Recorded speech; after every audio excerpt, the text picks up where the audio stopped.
Hello friends, ఈరోజు మనం నాగుల చవితి పండుగ గురించి తెలుసుకుందాం.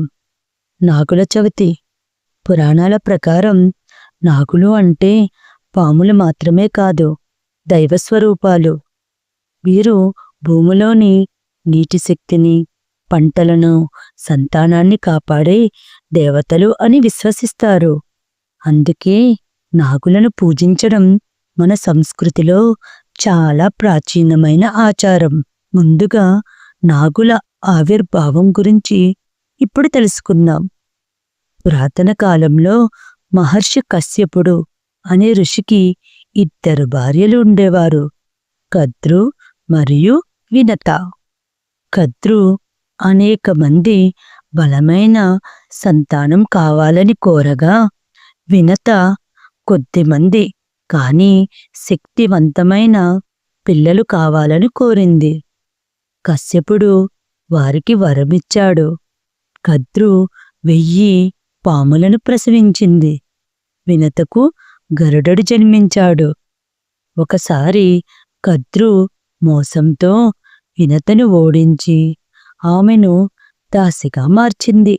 తరువాత గరుడు అమృతం తెచ్చి తన తల్లిని విముక్తి చేశాడు. ఆ రోజు నుండి గరుడు నాగుల మధ్య శత్రుత్వం ప్రారంభమైంది. కానీ విష్ణుమూర్తి ఆశీర్వాదంతో నాగులు దేవతలుగా పూజింపబడతారని నిర్ణయించబడింది. నాగదేవతల శాప విమోచనం.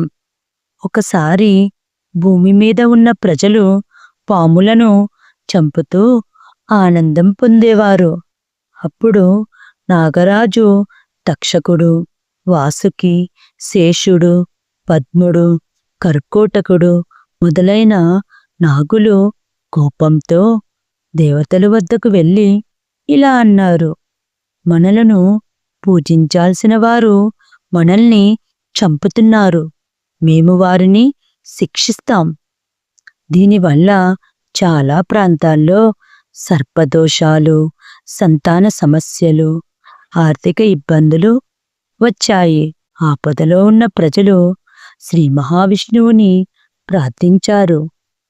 విష్ణుమూర్తి వారికి ఇలా ఉపదేశించారు: మీ పాపాలు, దోషాలు పోవాలంటే నాగులను స్మరించి వారికి పాలు, పసుపు, కుంకుమతో పూజ చెయ్యాలి. నాగుల చవితి రోజున ఈ పూజ చేస్తే మీ కుటుంబం సుఖశాంతులతో ఉంటుంది. అప్పటి నుంచి ప్రతి సంవత్సరం కార్తీక మాసం శుక్లపక్ష చవితి రోజున నాగుల చవితి పండుగగా జరుపుకుంటున్నారు. నాగులు భూమి లోపల నివసిస్తూ జలాన్ని సంరక్షిస్తారు.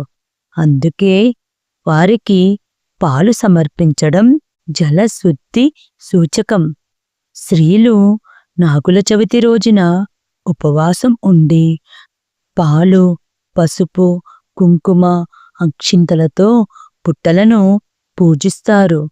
ఈ రోజున భూమిని త్రవ్వకూడదు, ఎందుకంటే అది నాగుల నివాస స్థలం అని నమ్మకం.